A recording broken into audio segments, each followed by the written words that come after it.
Hello नमस्कार मेरे प्यारे बच्चों, कैसे हैं आप सभी। मैं अभिषेक यादव आप सभी का एक बार फिर से अपने यूट्यूब चैनल विवेक क्लास पे स्वागत करता हूं। देखिए हमारी जो एक सीरीज चल रही है करंट अफेयर्स की, और इसी सीरीज को हम आगे बढ़ाते हुए आज हम क्लास नंबर 14 लेकर आए हैं। और जितनी हमने क्लास डाली है उम्मीद करता हूं कि आप सभी ने अच्छे से नोट किए होंगे, उनका रिवीजन कर लिए होंगे। ऑफलाइन में तो उनका टेस्ट चल ही रहा है, तो वहाँ तो बच्चे बेहतर कर ही रहे हैं। जो बच्चा क्लास में नहीं, या जो बच्चा सिर्फ क्लास को देखता है, वो भी उनको याद करके अपने आप को बहुत अच्छी तरीके से आगे बढ़ा रहा होगा, और अपने नंबर में भी जो है क्या कर रहा होगा, जो उसका टोटल मार्क्स होता है उसमें भी उसे देखने को मिल रहा होगा कि जो क्वेश्चन लगा रहा है वहाँ भी उसे देखने को मिल रहे होंगे। ठीक है, एग्जाम में तो मिलेंगे क्योंकि बहुत बेहतरीन क्वेश्चन है। क्वेश्चन को बनाने में, छांटने में, ठीक है, हर चीज़ में समय लगता है।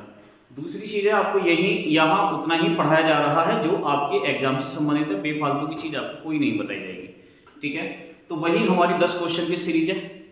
आज हमारी जो अक्टूबर मंथ जो हमारा चल रहा है, अक्टूबर नवंबर, उसी से रिलेट हमारे कुछ क्वेश्चन है। ठीक है, तो अपनी सीरीज को हम आगे बढ़ा रहे हैं। और आज की क्लास का जो हमारा एक क्वेश्चन है, सबसे पहला क्वेश्चन ये है कि महिला एवं बाल विकास मंत्रालय ने पोषण और प्रधानमंत्री मातृ वंदना योजना के लिए किस नए हेल्पलाइन नंबर की घोषणा की। ठीक है, तो ये क्वेश्चन है हमारा, जो प्रधानमंत्री मातृ वंदना योजना है। ठीक है, पहले तो आपको ये पता होना चाहिए कि प्रधानमंत्री मातृ वंदना योजना कब शुरू हुई थी। ठीक है ना, एक तो आपको ये कंफर्म होना चाहिए कि प्रधानमंत्री मातृ वंदना योजना किस वर्ष शुरू की गई थी। तो ध्यान रखेंगे, प्रधानमंत्री मातृ योजना जो है 1 जनवरी 2017 में क्या हुई थी, ये स्टार्ट हुई थी। ठीक है ना, 1 जनवरी 2017 में इसको क्या किया गया था, स्टार्ट किया गया था। तो एक तो आपको ये याद रखना है। ठीक है ना, दूसरा, अब इसके लिए जो एक हेल्पलाइन नंबर जो शुरू किया है वो कौन सा किया है, ऑप्शन है 1500, 1502, 1501 या 1515। तो ध्यान रखेंगे, इसके लिए जो हेल्पलाइन नंबर स्टार्ट हुआ है वो कौन सा है, 1515 यानी 1515। एक और चीज मैं आपकी जानकारी के लिए बता देता हूँ। आपसे क्वेश्चन पूछता है कि ये बताइए कि जो प्रधानमंत्री मातृ वंदना योजना है ये किसके तहत काम करता है। ठीक है, तो आपसे क्वेश्चन ये पूछ भी सकता है कि प्रधानमंत्री मातृ वंदना योजना चर्चा में है, तो ध्यान रखेंगे ये किसके कार्यान्वित काम करता है, तो राष्ट्रीय सुरक्षा अधिनियम। ठीक है ना, ध्यान रखेंगे, राष्ट्रीय खाद्य सुरक्षा एक्ट, ध्यान रखेंगे 2013 की धारा 4 के अंतर्गत काम करता है। ठीक है, ये धारा 4 के जो है प्रावधानों को पूरा करने के लिए क्या करता है, कार्यान्वित होता है, काम करता है। ध्यान रखेंगे, ठीक है ना, तो ये आपसे पूछ सकता है। ठीक है, क्योंकि जब मातृ वंदना योजना चर्चा में है तो आपसे ये पूछ सकता है। हेल्पलाइन नंबर तो आप सभी को पता ही है, मैंने अभी आपको बता दिया है। और प्रधानमंत्री मातृ वंदना योजना की शुरुआत कब हुई थी, तो ध्यान रखिए 1 जनवरी 2017 में प्रधानमंत्री मातृ वंदना योजना की शुरुआत हुई थी। ठीक है, तो ये क्वेश्चन हमारा कंप्लीट हो गया है। क्वेश्चन नंबर 2 है हमारा, हाल ही में चर्चा में रहा सबरीमाला अयप्पा मंदिर किस राज्य में स्थित है। ये जो सबरीमाला मंदिर आपको यहाँ पर दिख भी रहा होगा। ठीक है, ये जो यहाँ पर है, ये जो टेंपल है यहाँ पर, ये सबरीमाला टेंपल है। अब आपसे पूछ रहा है कि सबरीमाला टेंपल कौन से राज्य में स्थित है। ठीक है, देखो सबरीमाला मंदिर चर्चा में क्यों रहा है, पीछे भी ये काफी विवादों में रहा था, क्योंकि इस मंदिर में हम देखते हैं कि 10 वर्ष से लेकर 50 वर्ष तक की महिला जो है इस मंदिर के अंदर प्रवेश करने से वर्जित है। क्यों, क्योंकि जो मासिक धर्म जो आता है महिलाओं को, उसके आधार पर यहाँ का ये मानना है कि इस बीच में जो महिलाएं होती हैं अपवित्र होती हैं, और इसीलिए उनको इस मंदिर में प्रवेश नहीं दिया जाएगा। हालांकि सुप्रीम कोर्ट के अंदर मुद्दा गया था, सुप्रीम कोर्ट ने उसमें महिलाओं को प्रवेश करने का अधिकार दिया था, लेकिन फिर भी उसके बाद भी ये विवादों में लगातार क्या हुआ है, बना हुआ है। ठीक है, सबरीमाला मंदिर ये कौन से राज्य में हो जाएगा, आपका ऑप्शन है तमिलनाडु, कर्नाटक, तेलंगाना, केरल। तो ध्यान रखिए ये कौन से राज्य में स्थित है, केरल राज्य के अंदर स्थित है। ठीक है, ध्यान रखिए सबरीमाला मंदिर।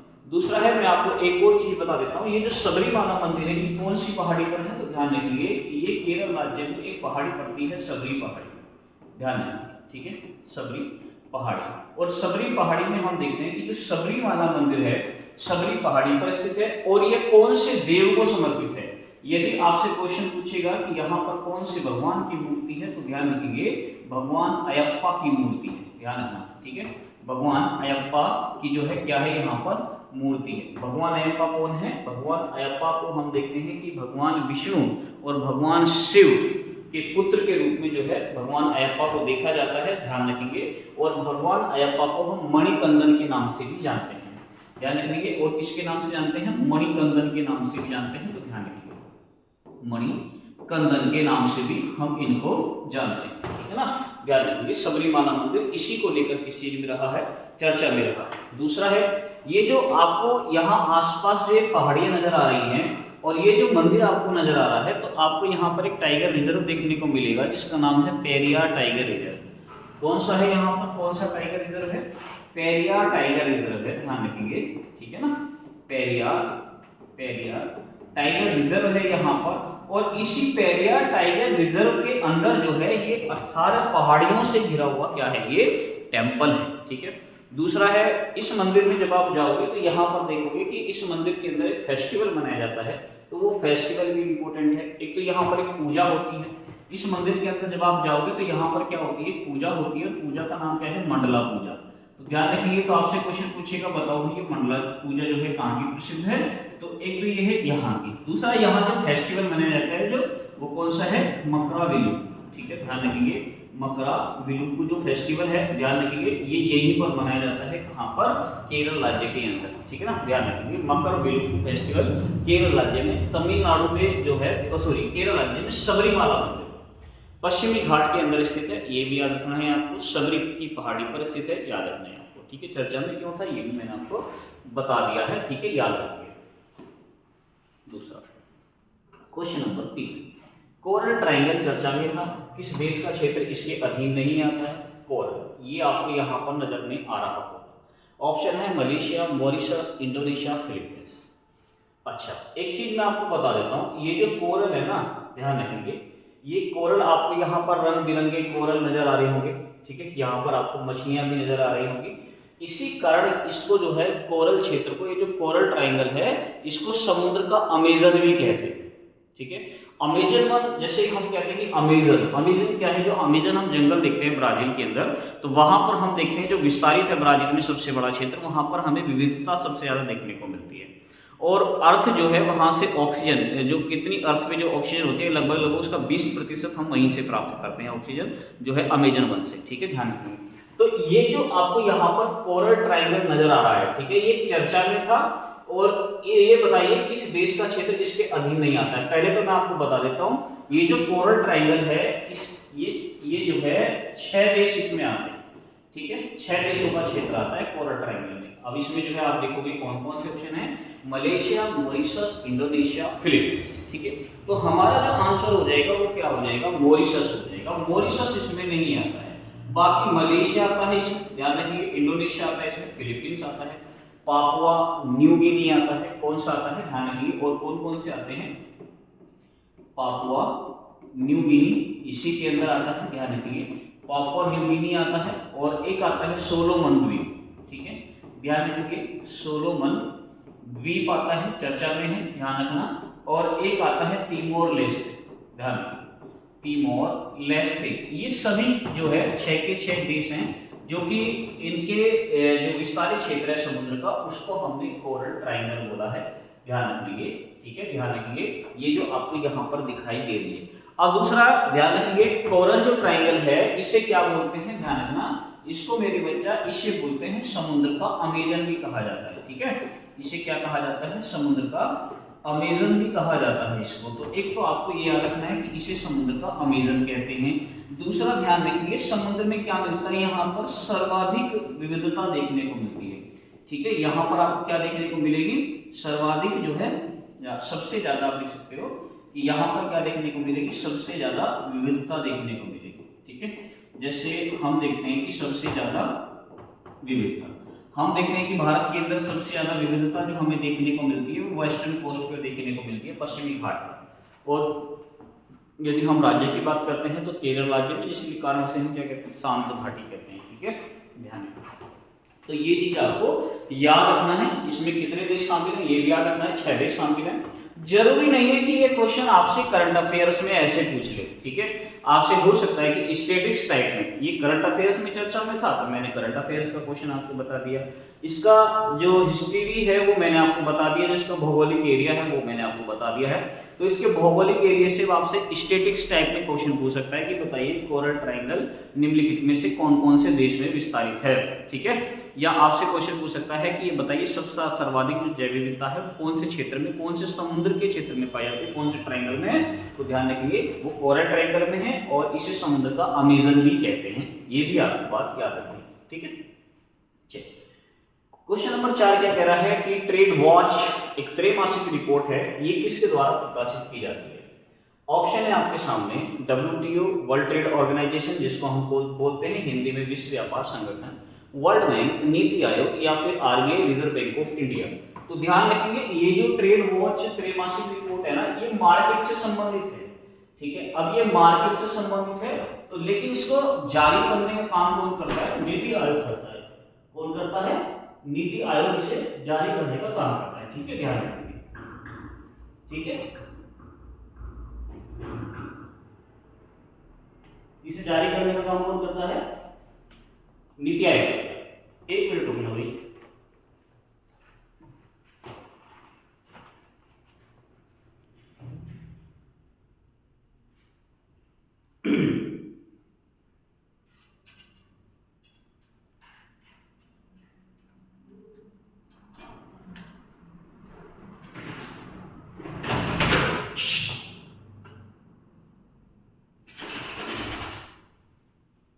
रुकना भैया एक मिनट अभी।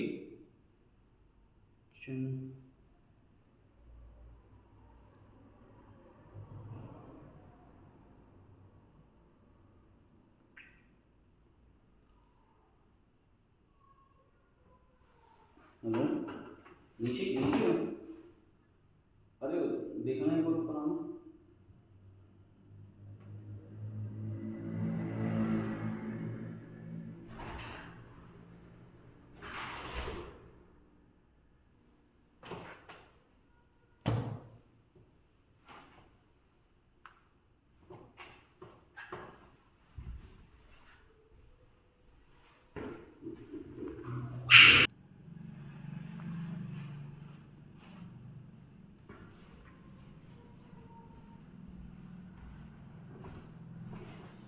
चलिए कोई नहीं बच्चे, थोड़ी सी बीच में एक हल्की सी बाधा सी आ गई थी, ठीक है, कोई नहीं। अपने क्वेश्चन की तरफ, तुमने क्वेश्चन को भी अच्छे तरीके से पढ़ लिया होगा।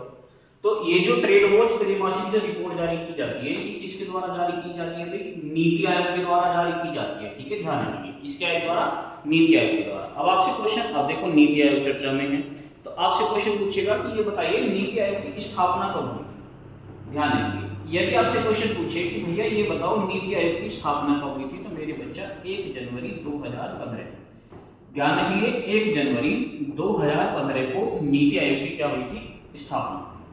यदि आपसे क्वेश्चन पूछेगा कि नीति आयोग का अध्यक्ष, यदि आपसे पूछेगा तो मेरे बच्चे नीति आयोग का अध्यक्ष कौन होता है, PM होता है। कौन होता है, प्रधानमंत्री होता है, ठीक है, ये बात आपको याद रखनी है। आपसे क्वेश्चन पूछ सकता है कि बताइए वर्तमान में नीति आयोग का अध्यक्ष कौन है, तो आप कहेंगे जी वर्तमान में नीति आयोग का अध्यक्ष माननीय प्रधानमंत्री श्री नरेंद्र मोदी जी, ठीक है, ध्यान रखें।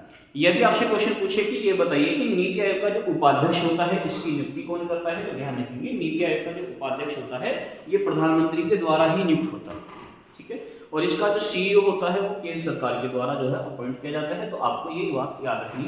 RBI के बारे में मैं पहले आपको बता चुका हूँ, WTO वर्ल्ड बैंक इनके बारे में पहले आपको बता चुका हूँ, ठीक है ना, तो इनको अच्छी तरीके से नोट कर लेना। हाल ही में विश्व का पहला लाइट अंडर वाटर, ठीक है, विश्व का पहला लाइट अंडर वाटर इंटरव्यू आयोजित किया गया है। तो ये आपसे क्वेश्चन कह रहा है कि बताइए ये जो सबसे पहला लाइव अंडर वाटर यानी पानी के अंदर, तो आपको यहाँ पर इस चित्र से दिख भी रहा होगा, पानी के अंदर देखो यहाँ पर ये बैठे हुए हैं किसी देश के एक राष्ट्रपति और यहाँ पर ये इंटरव्यू चल रहा है, ठीक, ध्यान रखेंगे। तो ये फिलीपींस, जापान, पलाऊ या फिर चीन, तो ध्यान रखेंगे यहाँ पर जो ये नाम लिखा हुआ है ना सुरेगल विलियम्स जूनियर, ध्यान रखेंगे इन्होंने ही पानी के अंदर पहली बार जो है इंटरव्यू मीडिया के सामने जो है यहाँ पर दिया है। और ध्यान रखेंगे ये कहाँ के राष्ट्रपति हैं, ये पलाऊ के राष्ट्रपति हैं, ठीक है, ध्यान रखेंगे ये कहाँ के राष्ट्रपति हैं, पलाऊ। पलाऊ आप देखोगे फिलीपींस के पूर्वी क्षेत्र में पड़ता है, ठीक है, तो ध्यान रखेंगे। तो ये पलाऊ पहला ऐसा देश बना है जिसने जो है पहला लाइव अंडर वाटर इंटरव्यू किया गया है, संचालित किया है। तो आपको मैंने यहाँ पर, तो यहाँ के जो राष्ट्रपति है ना, इनका नाम आपसे पूछ सकता है, ठीक है। तो आपसे किसका नाम पूछ सकता है भैया? राष्ट्रपति का नाम पूछ सकता है। तो मैंने आपको राष्ट्रपति की यहाँ पर लिख दिया है, सोरेगल रीव्स जूनियर। इनके द्वारा ही इस इंटरव्यू को जो है संचालित किया गया, ठीक है, याद रखिए। अगला क्वेश्चन है, क्वेश्चन नंबर 6 कह रहा है कि यह मेटा ह्यूमन डिजिटल एक अवतार बैंड है जो अगली पीढ़ी के मनोरंजन अनुभव के लिए AI संगीत और कहानी कहने की कला का मिश्रण करता है। अब ये क्या है? ऑप्शन है एप्पल, इंस्टाग्राम, फेसबुक या गूगल क्लाउड। तो ध्यान रखना, इसका जो हमारा आंसर होगा, इसका आंसर हमारा क्या होगा मेरे बच्चे? गूगल क्लाउड होगा, ठीक है ना। ध्यान रखेंगे, जो आने वाली जो पीढ़ी होती है उसको मनोरंजन देने के लिए क्या काम करता है? ये एक आर्टिफिशियल तरीके से काम करता है, उसमें संगीत और कहानी कहने की कला का मिश्रण को दर्शाता है। यह मेटा ह्यूमन एक डिजिटल अवतार बैंड है जिसका क्या नाम है? Google cloud. ध्यान रखना, ठीक है। क्वेश्चन नंबर 7 क्या कह रहा है कि चर्चा में रही उड़े देश का आम नागरिक पहल की शुरुआत कब हुई थी? तो ये जो चर्चा में थी उड़े देश का आम नागरिक, ठीक है ना, जिसमें भारत सरकार ये कह रही थी कि गरीब आदमी भी किसमें बैठेगा? वायुयान में बैठेगा और उड़ेगा, है ना, उड़े देश का आम नागरिक। ये कब शुरू हुई थी? तो उड़े देश का आम नागरिक जो पहल है, ऑप्शन है 2014, 2015, 2016, 2018।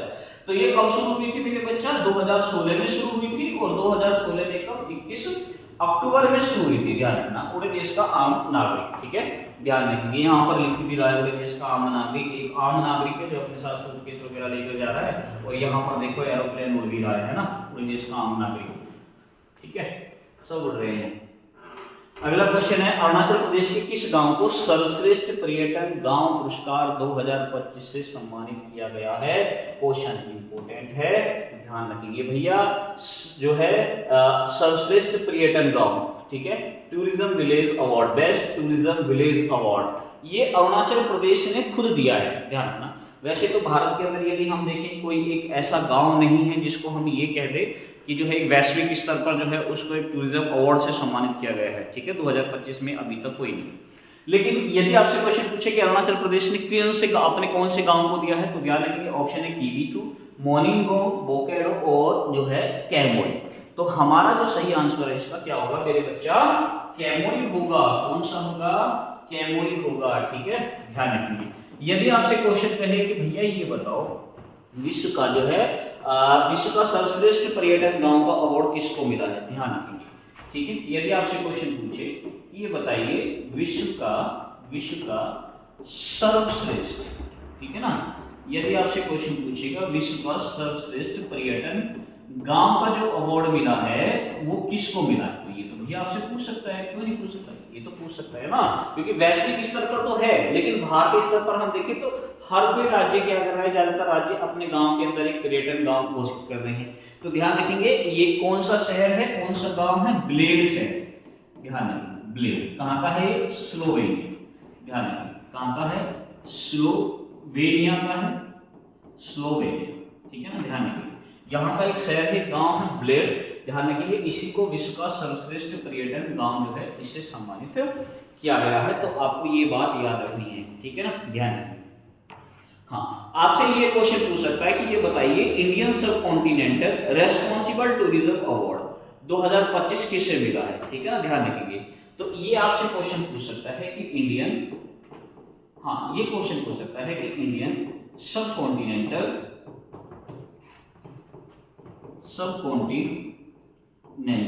ध्यान रखेंगे नेंटल टूरिज्म,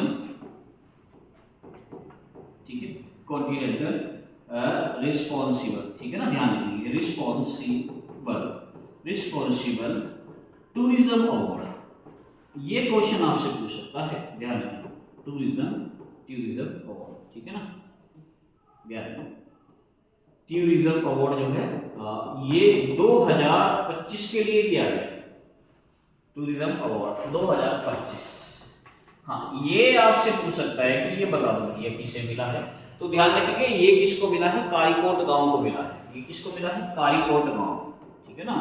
कौन से गांव को मिला है? कारीकोट गांव को मिला है। अब ये कारीकोट गांव कहाँ है जी, ध्यान रखिए, कारीकोट गांव लखनऊ और बहराइच में, ध्यान रखिए कहाँ पर है, लखनऊ बहराइच का क्षेत्र, बहराइच, ठीक है ना। ध्यान रखिए इसको जो है रिस्पॉन्सिबल टूरिज्म अवार्ड मिला है 2025 के लिए, किसको, कारीकट गांव को मिला है, ध्यान रखना, ठीक है ना। तो याद रखेंगे।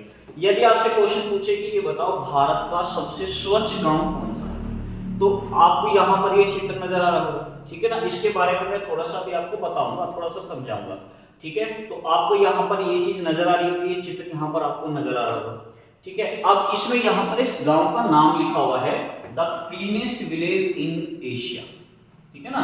ध्यान रखेंगे the cleanest village in Asia, Asia का सबसे स्वच्छ गांव है, ध्यान रखेंगे, जिसका नाम क्या है, मावले ननौंग, ध्यान रखेंगे मावले ननौंग जो है, और ये कहाँ का गांव है मेरे बच्चे, ये मेघालय का, ये कहाँ का है, मेघालय का है ये गांव, ठीक है ना। तो ये एक तो यही चीज आपको याद रखनी है, मेघालय में। दूसरा, आपसे पेपर में क्वेश्चन पूछा जाता है, देखो आपको इधर पेड़ नजर आ रहा होगा, यहाँ पे इस तरीके से ये पेड़ नजर आ रहा होगा, इसके बीच में देखो, इसके नीचे आपको जो है ना, यहाँ पर देखो नदी फ्लो हो रही है ना। अब जहाँ ये नदी फ्लो हो रही है, आप देख रहे हो यहाँ पर इधर से इधर जाने के लिए ब्रिज बना हुआ है, ठीक है ना। ये जो ब्रिज बना हुआ है, ये कैसा ब्रिज है, ये आर्टिफिशियल ब्रिज नहीं है, ये नेचुरल ब्रिज, इसे प्रकृति ने स्वयं बनाया है। तो आपके पेपर में कभी कभी क्वेश्चन आ जाता है कि बताइए भारत के कौन से राज्य में जीवित ब्रिज पाए जाते हैं, जीवित पुल के लिए जो है राज्य जाना जाता है, तो कौन सा है, मेघालय। बहुत बार ये क्वेश्चन एसएससी ने तो बहुत बार पूछा है, ठीक है। तो ध्यान रखिए मेघालय में ये ब्रिज के लिए भी जाना जाता है, और ध्यान रखिए जो गांव है ये सिर्फ भारत का ही नहीं है, एशिया का भी सबसे स्वच्छ गांव के रूप में इसको क्या किया है, देखा जाता है, ठीक है ना, ध्यान रखना। तो ये चीज चर्चा में है। क्वेश्चन नंबर 9, 2025 में भारत एवं रूस ने रणनीतिक साझेदारी के कितने वर्ष पूर्ण किए हैं, भारत और रूस के मध्य जो रणनीतिक साझेदारी जो हुई है, ठीक है, इसके कितने वर्ष पूरे कर लिए हैं, तो मेरे बच्चे ध्यान रखेंगे 25 वर्ष पूरे कर लिए हैं।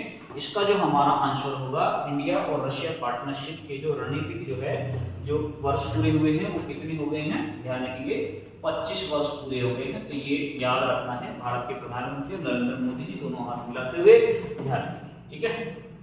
चलिए अगला क्वेश्चन, और आज की क्लास का अंतिम क्वेश्चन है। क्वेश्चन क्या कह रहा है कि मत्स्य पशुपालन और डेयरी मंत्रालय द्वारा के अनुसार भारत का दुग्ध उत्पादन पिछले 10 वर्षों में कितने प्रतिशत की वृद्धि हुई है, ठीक है, कितने परसेंट की वृद्धि हुई है, ठीक है, आपसे क्वेश्चन यही पूछ रहा है। तो ध्यान रखिए कितने परसेंट की वृद्धि हुई है, 60%, 65%, 67% या 63%। तो ध्यान रखना, दुग्ध उत्पादन की यदि मैं बात करता हूं तो दुग्ध उत्पादन में भारत का स्थान कौन सा है भैया, दुग्ध उत्पादन में भारत का स्थान कौन सा है, भारत का स्थान है मतलब पहला, ध्यान रखिए फर्स्ट। ध्यान रखिए विश्व में जितना भी दुग्ध का उत्पादन होता है उसका लगभग 1/4 जो है सिर्फ भारत से होता है, ठीक है, ध्यान रखिए। इसलिए दुग्ध उत्पादन में भारत का कौन सा स्थान आता है, पहले नंबर पर आता है। और इसमें जो वृद्धि हुई है वो कितने प्रतिशत की हुई है मेरे बच्चा, 63% की हुई है। किसकी हुई है, 63% की हुई है। यदि मैं दुग्ध उत्पादन की बात करता हूं, दुग्ध के क्षेत्र में दुग्ध को बढ़ावा देने के लिए भारत के अंदर एक क्रांति की शुरुआत की गई थी, और इस क्रांति का नाम क्या था, श्वेत क्रांति। क्या नाम था, श्वेत क्रांति, जो कि दुग्ध उत्पादन से संबंधित है, ठीक है। ध्यान रखिए ये क्या है, इसके जनक हैं, श्वेत क्रांति के जनक हैं, और इनका नाम क्या है मेरे बच्चा, इनका नाम है वर्गीस कुरियन, वर्गीस कुरियन जो है इनका नाम है। तो ये भी आपको याद रखना है, वर्गीस कुरियन, जो कि श्वेत क्रांति के जनक के रूप में देखा जाता है। और श्वेत क्रांति को बढ़ावा देने के लिए इन्होंने एक ऑपरेशन चलाया था, तो वो ऑपरेशन भी आपसे पूछ लिया जाता है। तो ध्यान रखिए ऑपरेशन का नाम क्या है, ऑपरेशन फ्लड, ठीक है। दुग्ध उत्पादन क्षेत्र से जो है कौन सा ऑपरेशन चलाया गया था, ऑपरेशन फ्लड चलाया गया था। तो ये भी इंपॉर्टेंट है, ये भी याद रखना है, ठीक है। तो ये सारी चीजें आपको याद रखनी है। आज की क्लास के ये टॉप 10 क्वेश्चन है। एक और चीज मैं अभी आपको लास्ट में बता देता हूँ। एक तो मैंने आपको वो बताया था कि लाइव आएंगे, ठीक है। एक मैंने आपको मैं एक और चीज अभी बता देता हूँ कि मैं एक और क्लास बहुत जल्द आपके सामने लेकर आ रहा हूँ, ठीक है। वो कौन सी है, एक तो हम क्लास लेकर आ रहे हैं कि जो बच्चा इलाहाबाद हाईकोर्ट के लिए जो RO की जो तैयारी करेगा उसके लिए हम जो है प्रैक्टिस जो मैं प्रैक्टिस क्लास स्टार्ट करते जा रहा हूँ RO के लिए, ठीक है। दिल्ली पुलिस वगैरह के लिए तो हमारी चलिए रही है। दूसरा है बच्चा, एक और चीज़ बता देता हूँ कि मैं अब एक और क्लास जुलाई से मंथ टू मंथ की जो है मैं क्या करने जा रहा हूँ, करंट अफेयर्स भी जो है क्लास में, ताकि बच्चा वहां से भी क्या कर सके, महीने टू महीने का भी रिवीजन कर सके। वैसे भी मैं ये महीने टू महीने का ही करा रहा हूँ, तो 10 क्वेश्चन का, ठीक है भाई, एक महीने के जितने टॉप के क्वेश्चन बनते हैं उससे एक क्लास बनो, 2 बनो, 3 बनो, 4 बनो, ठीक है, मैं वहां से उठाता हूँ और एक 10 क्वेश्चन टाइप करके मैं आपको समझाता हूँ, ठीक है। तो वो भी आपका रिवीजन चल रहा है, जब महीने की आएगी तो वो आपका जो है क्या होगा, वहां से जब आप क्लास को देखेंगे तो वो भी आपका वहां पे एक रिवीजन तरीके से हो जाएगा, ठीक है। तो ध्यान रखेंगे, तो ये चीज हमारी याद रखना है आपको, ठीक है, नोट करना है, ठीक है बच्चों। तो प्लीज़ आप सभी से एक अंतिम रिक्वेस्ट है, वही रिक्वेस्ट जो मैं आपसे बार बार करता हूं कि प्लीज़ हमारी क्लास को क्या करें, शेयर करें दोस्तों के पास, मित्रों के पास, और इस चैनल को सब्सक्राइब करें, ठीक है। ठीक है बच्चों, फिर मुलाकात करते हैं, हंसते रहिए, खेलते रहिए, मुस्कुराते रहिए और अपनी तैयारी को आगे बढ़ाते रहिए, ठीक है। फिर मुलाकात करते हैं, तब तक के लिए नमस्कार, जय हिंद, जय भारत।